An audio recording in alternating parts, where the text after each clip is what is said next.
Hoje nosso bate-papo vai ser a respeito da justiça restaurativa.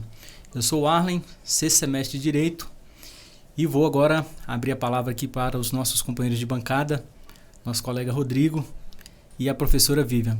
Professora Vivian, muito obrigado, seja bem-vinda. Por favor, fique à vontade para fazer sua apresentação. Eu que agradeço pelo convite, muita honra, né, poder estar participando aqui nesse momento, em nome da escola, inclusive.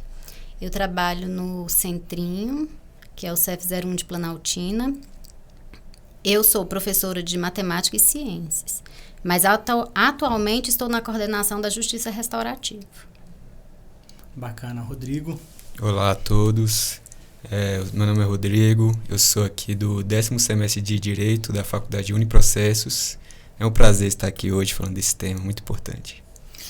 Bom, nosso tema é Justiça Restaurativa. Nada mais justo, né, Rodrigo e professora? Antes da gente entrar propriamente no tema de Justiça Restaurativa na escola, a gente compreender os conceitos ali, né? Que a Justiça Restaurativa na escola se apropria do conceito da Justiça Restaurativa. Então, nós temos aí algumas resoluções, né, que norteiam, né, o tema, que é do CNJ, do CNMP, né, tem uma resolução também da ONU. Então, justiça restaurativa não é algo novo, né, mas assim, em termos culturais, mas em termos de legislação brasileira é algo novo. Rodrigo, fala para nós aí quais são as resoluções. A resolução 225, né, do CNJ, que é importantíssima, das diretrizes, os princípios da justiça restaurativa, né, norteia basicamente tudo o que compete aqui no Brasil, sendo o órgão principal da justiça restaurativa também o CNJ, a resolução principal, né? Interessante que quando a gente fala do termo justiça restaurativa, a gente tem que lembrar que ela não trata propriamente o conflito, né? Ela trata, na verdade, as consequências, os efeitos daquele ato, né? Ou seja, ela envolve vítima, né? O agressor e a comunidade. Então, o objetivo ali é tratar as consequências, aquilo que ficou do dano em si. Então, nós temos então o CNJ, né, norteando isso aí. Temos uma resolução, salvo engano, 2002, do ano de 2012, da ONU. Então, eles começam a trazer os conceitos ali de justiça restaurativa. Depois o CNJ vem com essa nova resolução. E para a gente poder caminhar para o nosso tema propriamente dito, em 2023 o CNJ lançou a resolução 458, em que foi estabelecido o ano da justiça restaurativa na escola. E agora, professora, é com você. Então, vamos aproveitar a oportunidade aqui. É um tema muito bom, muito gostoso de se falar. E certamente a senhora tem muitas experiências a nos relatar aqui.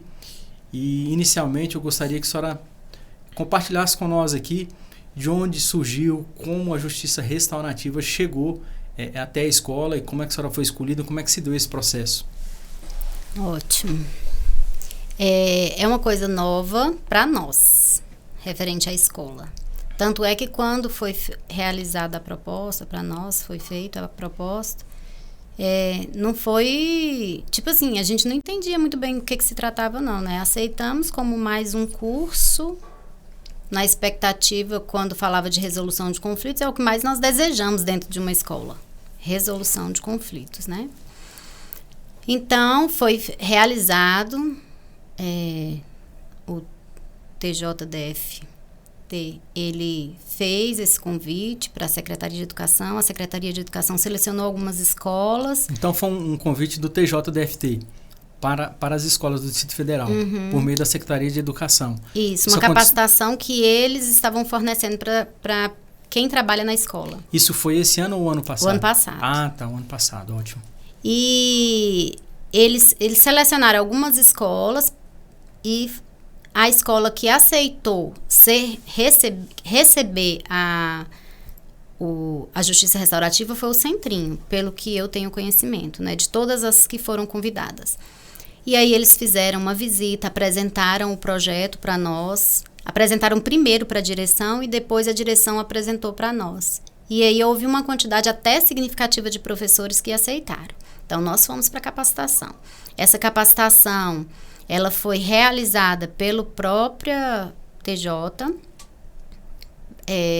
provavelmente com alguma parte específica que é para capacitação da justiça restaurativa, né? E nós tivemos a parte teórica, depois a prática. A prática foi lá na escola mesmo. Eles que foram à escola dar essa. Aí não tinha só professores nessa capacitação, não. Da prática, nem da teórica. Tiveram pessoas também que faziam parte aí do TJ, fazendo a capacitação. Perfeito. Então, essa prática ocorreu lá no CF1 de Planaltina, na escola em que a senhora trabalha atualmente. Foi uma semana de cedo até de tarde com círculos no geral, prática restaurativa no geral. E qual foi a impressão inicial? Quando foi na parte teórica, eu juro para você, vou ser sincera, que eu olhava como uma utopia. Você vê toda aquela, sei lá, parecia assim tão longe da realidade. Mas depois que a gente vai aprofundando na justiça restaurativa, no conhecimento das práticas da justiça restaurativa nas escolas, você vai entendendo o que é e você vai mudando as suas lentes, a forma de você visualizar aquilo. Mas, ainda na parte teórica, eu visualizava tudo, as resoluções de conflito, dentro daquilo que eu conhecia, né? E aí, quando você vem falar de resolução de conflitos, aonde você tem ali uma pessoa que machucou muito a outra, né? Que feriu em diversas situações, não fisicamente, vamos dizer falando, mas levantou a voz, foi completamente equivocado na sua forma de agir, ou deixou alguém lesado naquele conflito. Você, quando olha para a justiça restaurativa de forma muito superficial, você pode ter a impressão, que foi a impressão que eu tive, de que você está querendo passar a mão na cabeça da pessoa que fez o errado.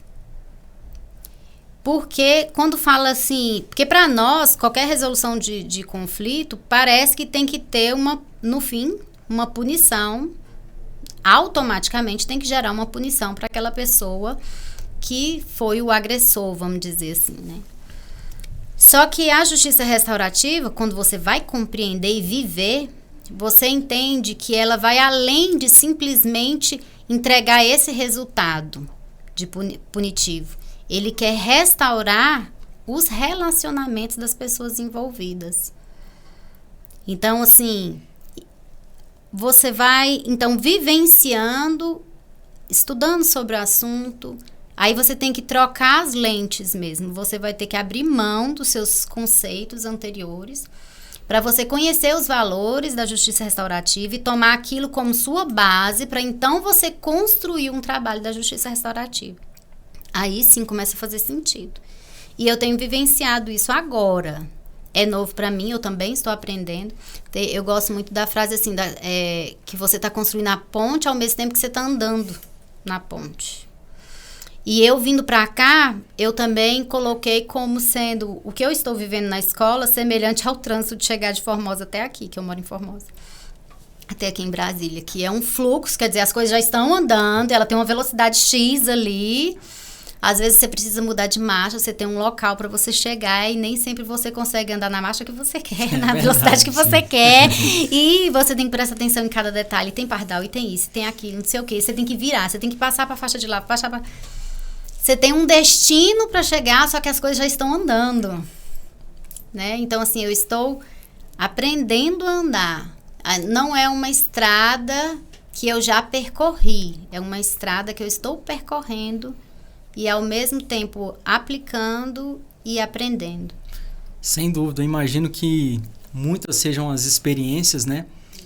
De construir e desconstruir conceitos. E, sem dúvida, o ambiente escolar, ele é um ambiente onde certamente tem muitos conflitos. E o interessante é você trabalhar isso na criança, no adolescente, é diferente, né? Da fase adulta. Então, é a oportunidade de você até trabalhar ali o caráter, a índole, a cultura dessa criança, desse adolescente, para lidar com as situações que virão no futuro, porque a sociedade ela não tem como não ter conflitos, né? Toda hora nós precisamos estar gerenciando isso aí. E o ambiente escolar, ele é muito bom. Nós conversávamos antes de entrar, a senhora falou que a senhora foi a primeira professora que foi destinada em específico para coordenar esse projeto no Brasil. Uhum. Pelo que eu entendi, né, de tudo que eu conheci da justiça restaurativa, a partir do momento que eu fui aprofundando, sempre foi de fora para dentro da escola. Então, a parte de juízes que conheciam da justiça restaurativa, vai criando ali possibilidades da justiça restaurativa alcançar as comunidades e alcançar as escolas. Então, é um trabalho de fora para dentro. Lá no Centrim, é o primeiro, nacionalmente falando, né, falando de Brasil, que acontece de ser a própria escola executando as práticas da justiça restaurativa. Então, assim, eu estava em sala de aula e fui removida para trabalhar exclusivamente com a justiça restaurativa. Então, vamos dizer assim, o cargo, né, é coordenadora da justiça restaurativa. Bacana. Isso aí demonstra, né, Rodrigo, a importância e a relevância que a escola, a direção, a coordenação, os conjuntos de professores ali dão à temática, né? Isso aí certamente também te dá mais segurança na capacitação, na execução das atividades, né? Dos círculos. Aproveitando, gostaria que a senhora falasse um pouco mais da prática, como é que isso tem acontecido na escola. Se tem algum caso em específico aí que pudesse compartilhar com nós ali, obviamente sem que haja exposição, mas que para a gente tenha pelo menos ali a compreensão como é que isso acontece na prática na escola. A senhora teria algo para compartilhar conosco? Tem bastante coisa que já aconteceu, embora ainda eu tenha aquele sentimento que aconteceu pouca coisa ainda. Porque a gente anseia por resultados, porque a gente vive assim, né? Anseia por resultados. Você quer ver as coisas acontecendo e quer ver resultados. De processo circular, porque assim, a JR, a gente costuma chamar de JR, né? A Justiça Restaurativa. Nas escolas, ela trabalha e pode trabalhar diversas áreas da justiça restaurativa. Então, ela pode trabalhar a disciplina em si, na resolução de conflitos. Ela pode trabalhar também em processos circulares, o que depois que você detecta os motivos pelos quais estão acontecendo os conflitos, como seria uma forma mais preventiva dos conflitos acontecerem. Então, todas essas coisas estão acontecendo simultaneamente. De resolução de conflito, tem um que dá, sim, para eu compartilhar para vocês, porque é uma coisa assim que já serviu de exemplo até na própria escola, já foi... Porque é importante dizer que cada resolução de conflitos, ela também tem ela caminha com base nos princípios da justiça restaurativa, que é a confidencialidade, né? Mas por que eu vou colocar esse caso agora? Porque foi autorizado pelas pessoas que são envolvidas, né? Perfeito. Um caso, assim, bem corriqueiro de escola, simples. Já tiveram casos graves também, mas eu vou dar exemplo desse. Último horário, depois que, né, todo mundo já está mais exausto. Era o último horário, calor, e o professor que estava com uma determinada turma resolveu, porque lá na escola tem várias pracinhas em frente às salas, ter uma aula na pracinha. Ele resolveu ter essa aula na pracinha e lá tem várias mesinhas, então eles se agrupam e vão fazer atividade. E aí eles colocam os livros, né, em cima da mesa e aí vão ter atividade. Quando foi chegando perto do fim da aula, um aluno segundo ele, foi jogar a água da garrafinha fora. E no que foi jogar, acertou um outro aluno. Esse revidou, pegou a garrafa de alguém lá e revidou de volta, só que essa garrafa tinha mais água do que a anterior. Quer dizer, quem recebeu de volta já achou injusto a quantidade de água, desproporcional. E aí, eles começaram a correr atrás um do outro, fazendo bagunça no caso. Então, o professor veio intervir e aí ficou nervoso, chamou todo mundo de volta para dentro e decidiu que a partir daquele dia, aquela turma em específico não teria aula mais na pracinha. Aí o professor chegou em mim e falou: Vivi, eu posso levar esse caso para a Justiça Restaurativa? Eu achei isso muito bacana, porque como é novo na escola, geralmente os professores já encaminham direto para disciplina, né? Mas esse não, foi encaminhado para a Justiça Restaurativa. Eu falei: vamos, e eu doida para colocar em prática, né? Resolução de conflitos. Tá, foi para resolução de conflitos. Lá tem primeiro você faz sessões individuais com cada um dos envolvidos, para compreender como cada um visualiza a situação, como cada um se sente, o que ele está disposto a fazer referente àquilo para restaurar, quais são as atitudes que ele pode tomar de agora em diante para que situações semelhantes não aconteçam mais, e se ele precisa de alguma ajuda para chegar nesse lugar. Aí depois que você faz com todo mundo, inclusive com o professor, né? Aí você vem para o círculo. No ciclo, você procura inserir no processo circular pelo menos um representante de cada uma das pessoas envolvidas, direto ou indiretamente. Então, eu fiz o convite, inclusive, para alguém da direção participar, representando a escola, porque aconteceu na escola, aconteceu, inclusive, de molhar livros, né, da escola. Os livros que eles recebem, né?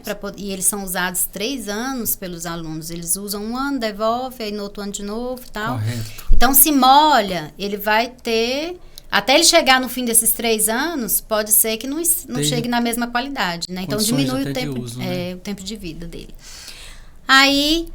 foi a professora, os alunos envolvidos, o aluno representante foi convidado a participar também, para contar na visão dos outros alunos a situação, e alguém da direção e da supervisão. Fizemos o círculo. Quando eles vão para o círculo, todos já fizeram uma reflexão de toda a situação. Porque o que é o ponto principal? Não é a resolução daquela questão em si, o foco. É claro que trabalha a resolução do problema, do fato. Né? Tanto é que quando você vai ler sobre a justiça restaurativa, você vê que o foco é no dano, na vítima, e como que para ela que seria o justo, ou seja, a restauração. Mas não anula o fato de olhar também para aquele que nós chamamos de agressor. Exato. Não deixa de ter esse olhar. Por quê? Porque você simplesmente resolver aquele conflito, dando uma sentença e ponto final de como que aquilo vai ser resolvido, pode, se você não resolver a questão do relacionamento entre eles, porque uma das coisas importantes da justiça restaurativa é que quando você termina todo o processo trabalhado com as pessoas envolvidas, que no fim o relacionamento delas passe a ser um tipo de relacionamento que as coisas estão bem, de fato. Aí você... Não é só um faz de conta, né? As pessoas têm que sair ali com o sentimento de que tiveram a compreensão daquele acontecimento e que realmente aquilo ali ficou resolvido e ninguém vai levar mágoa de ninguém, né?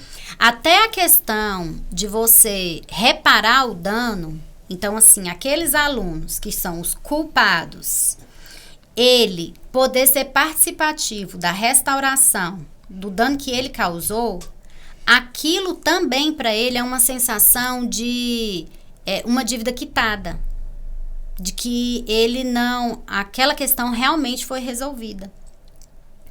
Porque, por exemplo, uma suposição, depois eu volto nesse caso, né? Tem que até lembrar para eu não esquecer, porque eu vou...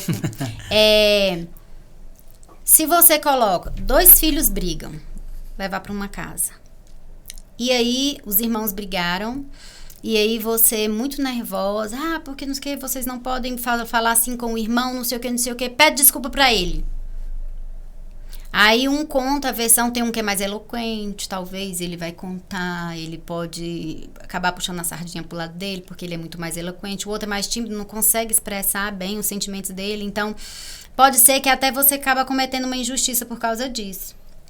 Porque o outro tem poder de argumento e talvez não tenha. E aí você mesmo faz a leitura da situação e determina como eles devem proceder dali por diante. Assim, pois daqui em diante não é pra agir assim nem nada. E vocês vão pedir desculpa pro outro. Peça desculpa um pro outro. Aí tá, pediu desculpa. Ok, na sua cabeça, como eles saem caladinho, bonitinho, ficam assim durante um tempo, porque eles estão tristes naquele momento, tá resolvido.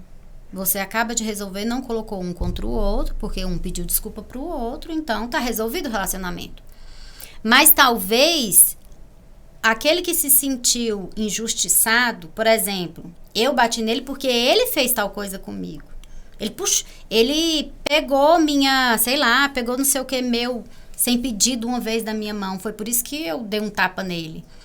E aí ele foi obrigado a pedir desculpa sem que ninguém prestasse atenção nas necessidades dele naquele momento. Que ele achou que ele não foi respeitado naquele momento. E aí ele ainda foi obrigado a pedir desculpa. Então ele vai ficar com um sentimento que pode gerar uma futura briga. Uhum. Então, tipo assim, eu fui injustiçado por sua causa.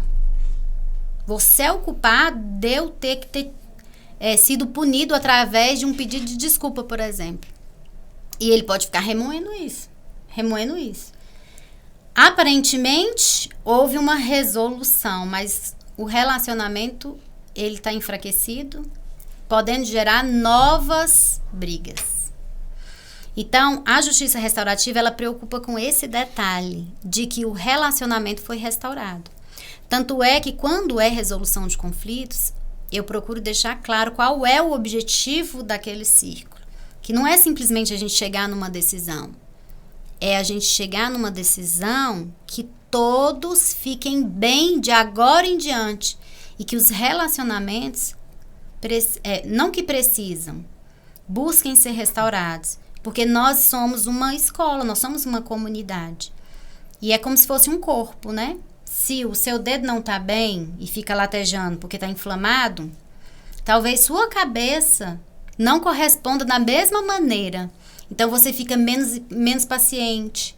Então, se seu filho começa a demorar para fazer alguma coisa para você, como você tá com um dedo latejando, você já fica talvez mais impaciente. Então, a forma de você responder àquela situação não seria da mesma maneira se você tivesse com o seu dedinho perfeito.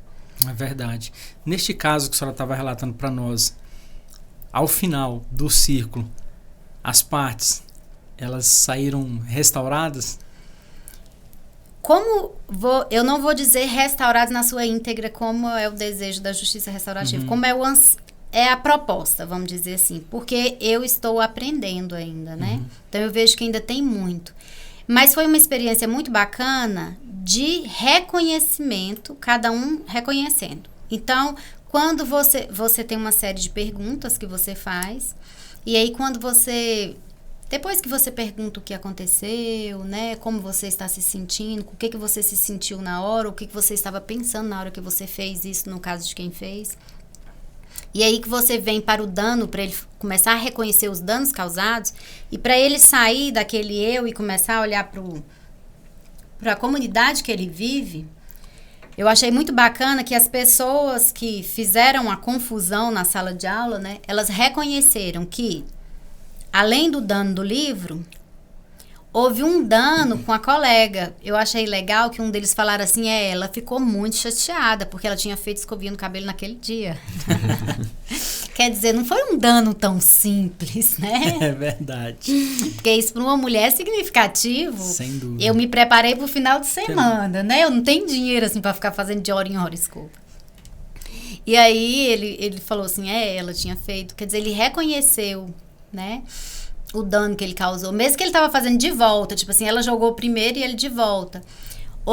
Achei interessante que ele reconheceu que ele causou uma perturbação na aula da professora. Então, a professora tinha uma programação e essa programação acabou não acontecendo da forma que ela gostaria. E aí ele reconheceu que isso foi ele, eu vamos dizer assim, eu só faço perguntas. Eu não respondo por ele. E aí ele reconheceu que ele precisava um pedido de desculpa para ela. E que talvez ele precisasse reparar aquela aula de alguma maneira, através de uma sugestão da professora, de que aquele tempo perdido fosse recuperado para a turma. E para a turma, reconheceu que o que ele fez, houve um prejuízo para a turma, que foi a turma não vai mais fazer atividade na pracinha daquela matéria. Então, eu achei isso muito legal. Porque se fosse pro normal, tipo assim, você vai lá, e o que acontece? O relato foi tal. Então, segundo o regimento, o que vai acontecer? Advertência, por exemplo. E ponto. O aluno não criou a consciência da gravidade do ato dele, né? Como as consequências, né, Rodrigo? Tanto que aquilo ali afetou o ambiente relacional dele, né? E ainda que eu acredito que não se atinja todos os propósitos da justiça restaurativa, os objetivos, mas só esse despertar da consciência dos atos, da consequência, do dano e de se colocar no lugar do outro, como a pessoa se sentiu com aquela atitude, como é que aquilo afetou o emocional, isso aí já é um grande passo, né? Ainda mais se tratando de crianças e adolescentes. E dentro desse assunto que ela estava falando sobre a roda de conversa, eu queria saber, porque tem uma parte crucial, né, na justiça restaurativa, que é o facilitador. Ele que comanda, que é o mediador, né, de todo o conflito. Eu queria saber como é que é a parte da capacitação. Fala pra gente um pouquinho, por favor. Tá. Quem oferece a capacitação é o TJ. Aí eu não tenho assim muitas informações sobre isso, mas eu sei que eles constantemente estão fazendo. Inclusive, eles comentaram comigo, eu sou acompanhada e assistida por eles, assim, sou super acolhida, tenho contato direto, tanto com a juíza coordenadora, quanto com as assessoras dela, para qualquer dúvida que eu precisar. Um dos facilitadores, o Adoniran, que trabalha no Júris, no Sejúris, né? Que é de Planaltina. Eu tenho visitas, eu recebo visitas dele, onde ele vai me orientando, eu vou mostrando os casos para ele. Ele faz alguns casos junto comigo para eu assistir e ver como que funciona referente à resolução de conflitos, porque é mais a área dele. E também tem a Sabrina, que é de São Paulo. E a Sabrina, aí ela já me orienta referente aos processos circulares. Aí os processos circulares são o quê? São temas. Existem temas que você trabalha com os alunos de acordo com o que você detecta de necessidade na escola. Então, se você vê que determinada turma está acontecendo muito bullying, você proporciona para aquela turma um círculo a respeito deste tema.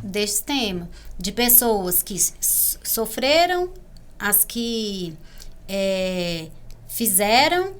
cometeram o bullying e também outros para serem participantes, porque eles também têm uma opinião sobre o assunto e como eles visualizam o assunto, e até mesmo para fazer perguntas do tipo assim, quando você vê uma situação dessa, como que você reage? Para levar a pessoa a pensar assim, nossa, eu reajo de forma negligente? Ou será que eu reajo ajudando ou contribuindo para que esse tipo de coisa não aconteça mais? Então, aí tem os processos. E aí os processos circulares têm toda uma liturgia, vamos dizer assim, uma cerimônia, né? Então, ele tem cerimônia de abertura, tem check-in, às vezes dinâmicas ou vídeos, aí vem as perguntas que a gente chama de perguntas principais, que é onde vai falar sobre o assunto em si, mas as coisas são tudo interligadas. Depois tem um check-out para a gente ver como que cada um está saindo dali, se está levando algo de aprendizado daquele momento. Agora, voltando para o caso, né? Porque talvez as pessoas falam assim, mas aí, ok, você vai ver como cada um se sentiu e aí... Tipo assim, a pessoa sai de boa, basta pedir desculpas e tudo mais. Aí, tipo assim, que diferença faz de simplesmente colocar os dois para pedir desculpa um para o outro. Então, a diferença seria qual? Porque quando você vai conversar com cada um, e aí tem uma das perguntas que faz, perguntando como que você pode reparar. Porque aí agora ele detectou cada um dos danos daquela atitude. Perfeito. Ele detectou que ele causou dano à colega, referente ao cabelo dela. Ele detectou que teve o dano dos livros. Ele detectou que teve o dano. Isso ele chegou sozinho a Isso, exatamente. essa conclusão. E a menina, a aluna que foi aqui, o cabelo dela molhou, ela também percebeu que aquela atitude dela também causou dano ao livro e à aula também. Então, ou seja, mesmo eu sendo ou agressora, porque fui a primeira, né? Ou vítima, porque eu fui que recebi mais água, segundo ela. Eu também causei danos, né? A minha atitude, a forma de eu reagir ali, também causa danos. Aí, eles foram detectando, referente à aula e tá. Quando foi pro círculo, porque no círculo a gente acredita que quando cada um for compartilhando, eles vão chegar em como fazer a reparação de cada uma dessas coisas, né? De acordo, lógico, com as possibilidades de cada um. Mas isso é algo que nasce do próprio processo circular. Então, não é nada que é imposto pela própria escola, não é nada imposto por ninguém, por alguém que acha que é assim que tem que acontecer. Aí, fomos para o processo circular. E aí, para cada dano, eles foram colocando, por exemplo, para a turma, né? Que eles iam retratar com a turma. Que a gente ia separar, fazer um momento especial, onde a gente ia contar a história, ia contar tudo o que aconteceu com eles, através da justiça restaurativa, e que agora eles compreendem que a turma sofreu um dano e que eles pedem agora desculpa para a turma, né? Aí eles mesmos separaram esse momento. Aí a gente foi lá nesse momento e cada um deles falaram com a turma, retrataram com a turma. Com a professora, eles retrataram no próprio círculo, porque o círculo, ele é tipo assim, já tem alguma coisa nascendo no círculo e você como facilitador só facilita isso. Então, eles mesmos sentiram a necessidade de pedir desculpa para a professora. E uma coisa interessante que eu particularmente acho do círculo é que quando você coloca todos os envolvidos em círculo, onde todos vão responder as mesmas perguntas, como você contar a história, como você se sentiu, os alunos podem olhar a perspectiva do professor e também da própria escola diante de uma situação dessa na escola. Então, eles saem daquele mundinho aluno e enxerga, caramba, era assim que a professora se sentiu quando a gente fez tudo aquilo, que é tipo assim, eu nunca imaginava. Então a escola acaba se sentindo dessa maneira, né? Porque isso causa transtorno e por ter tanto o transtorno com a própria escola, quanto ter estragado os livros. Então, eles vão passar a conhecer as outras visões. E referente aos livros, é claro que a gente não colocou eles para pagar os livros, até mesmo porque esses livros, a gente não coloca nada, né? A gente não impõe nada. E esses livros, eles não são à venda, que são livros que chegam para a escola, eles não são à venda. Mas aí houve uma sugestão de que eles levassem qualquer livro literário, pode ser usado para a biblioteca da escola. E os que jogaram água, eles levaram um livro literário que eles tinham em casa mesmo para a escola, para poder fazer, vamos dizer assim, a reposição, simbolizando a reposição do livro, né? Então, assim, aí você vai olhar o check-out, aí é onde você olha se o relacionamento, ele foi restaurado, que aí é na hora que eles falam como que eles estão saindo dali, para você poder perceber se ainda está ficando algum resquício que precisa ser ainda trabalhado. Aí você já sai do círculo de conflito e vai para uma coisa temática, assim, que vai trabalhar a questão em si. Muito bacana, né, Rodrigo? Ali é justiça restaurativa na educação, na escola, na veia, né? É pegando os casos concretos e sendo trabalhados e vendo o resultado. Eu imagino que para você que está à frente, é muito bacana, né? Quando você vê esse resultado ali, você vê que, ainda que não muito longo, o período que vocês têm esse projeto na escola, mas já vê os primeiros resultados ali, muito bacana. E tratando ali no próprio ambiente, na própria escola, na própria comunidade, você vendo ali os primeiros passos, os primeiros resultados, deve ser muito gratificante, né?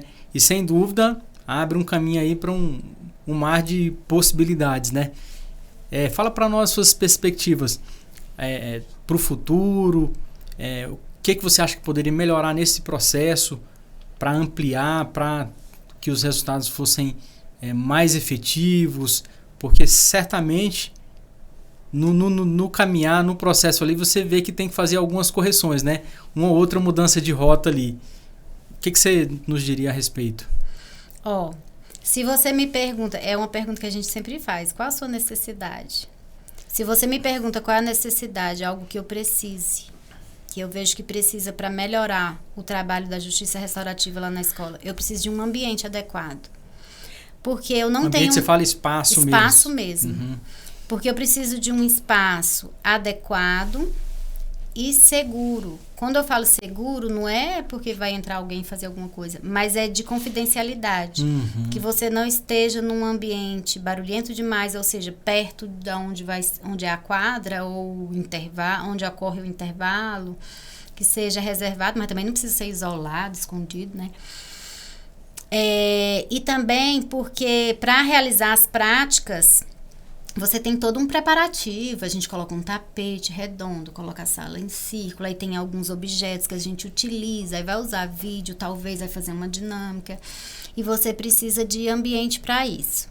Então, assim, se você perguntar qual a necessidade, minha necessidade de uma sala, e nós vamos trabalhar para a gente conseguir essa sala, sabe? Mas, agora, referente à instauração da justiça restaurativa, eu preciso de tempo. Por quê? Porque eu estou aprendendo. Então, eu considero que esse primeiro ano que eu estou vivendo na coordenação da justiça restaurativa, eu estou ainda aprendendo. Então, eu estou testando todas as ferramentas da justiça restaurativa, a própria cultura da justiça restaurativa e os pilares da justiça restaurativa, porque eu também estou sendo trabalhada com tudo isso, porque eu já tenho uma forma de ver como funciona uma justiça e eu preciso compreender. Você entrou no carro andando, né? Então tem que se ajustar ali durante o percurso, né? Então eu precisaria de tempo para eu entender enquanto faço, para então eu traçar um jeito das coisas funcionarem, vamos dizer assim, que se adequa à escola e que faça já parte do esqueleto da escola, de fato. Para isso precisa tempo, né? Você precisa de experimentar e fazendo os ajustes ali ao decorrer do tempo. Igual, como você mencionou mesmo, é questão de tempo, né? Você precisa amadurecer essa ideia na escola e fazendo as correções, os ajustes. Talvez você nunca vai encontrar o ponto justo, mas você vai se aproximar disso, né? Você vai juntar tudo isso dentro da realidade do ambiente escolar, da escola que você trabalha, com direção, com aluno, com estrutura física, com amadurecimento em termos de estudo, de experiências, de curso. Você vê que é um misto de coisas para ao final você ter um resultado, né? E uma coisa assim que é importante é que eu, de alguma maneira, o que eu pretendo trabalhar esse ano é de que, pelo menos, um pouco da justiça restaurativa já faça parte da cultura da escola. Então, a forma de lidar com o conflito, a forma de viver as emoções da sala de aula, porque o professor, ele vive sob pressão e emoção o tempo todo, porque ele tem que organizar a aula dele, aí ele vai dar a aula que ele preparou e nem sempre os alunos recebem como ele gostaria e idealizou na mente dele. Talvez ele tenha alguns alunos em específico que não vai deixar ele dar aula como ele planejou, quer dizer, aquilo ali já gera um estresse muito grande. E aí vem as coisas externas que eles precisam, eles têm datas para cumprir. Então, o professor, ele está sendo... E aí, a justiça restaurativa é um presente, eu considero, para as escolas. Talvez ainda no Centrinho não chegou ao seu estado ideal, mas eu quero caminhar para esse lugar. é que serve também como uma válvula de escape, porque nós fazemos processos circulares com os professores para que eles, a gente costuma utilizar uma frase assim, que os processos circulares não é uma terapia, mas é terapêutico. Então, você utiliza do processo circular para que ele, para ser uma válvula, para sair um pouco da pressão e ele poder, vamos dizer assim, clarear um pouco a vista dele e não enxergar por uma ótica tão negativa que a gente acaba correndo risco de enxergar a escola, o aluno, a comunidade, os pais, ou não sei, dependendo dos conflitos que vão acontecendo. É importante, você tocou num assunto em que conversávamos antes do início, que a justiça restaurativa na escola ela não é só para o aluno, né? Ela envolve todo o ambiente escolar. Isso aí é direção, é coordenação, são professores, servidores que desenvolvem outras funções ali diferente da sala de aula. Então, assim, é para o ambiente escolar. Então, ele trata de todos os conflitos, não necessariamente só conflitos de aluno. E ele pode acabar fazendo uma mudança na comunidade também, né? Dependendo do quão efetivo seja a justiça restaurativa, ela pode fazer uma mudança na comunidade.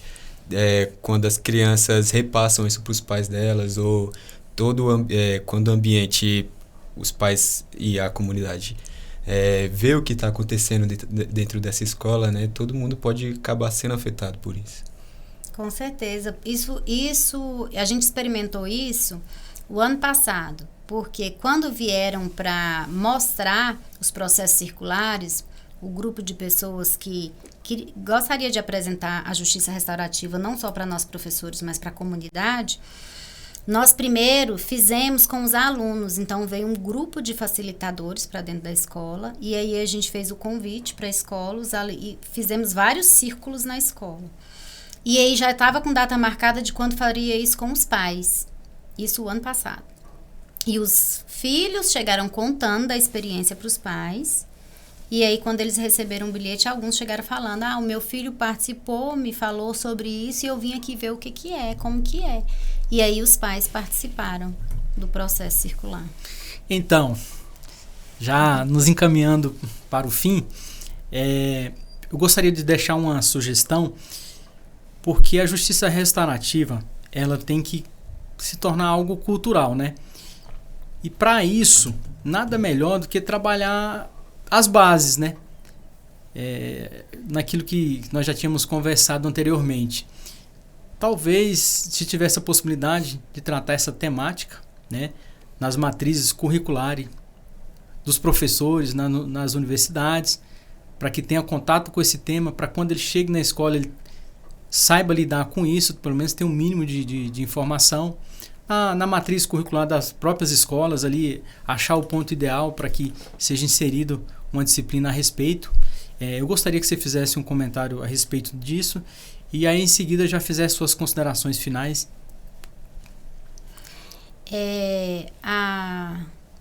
Inclusive, eu já recebi visitas de estudantes de universidades que ficaram sabendo da justiça restaurativa e foi lá conhecer porque a justiça restaurativa trabalha muito na temática de paz, né? De uma cultura de paz.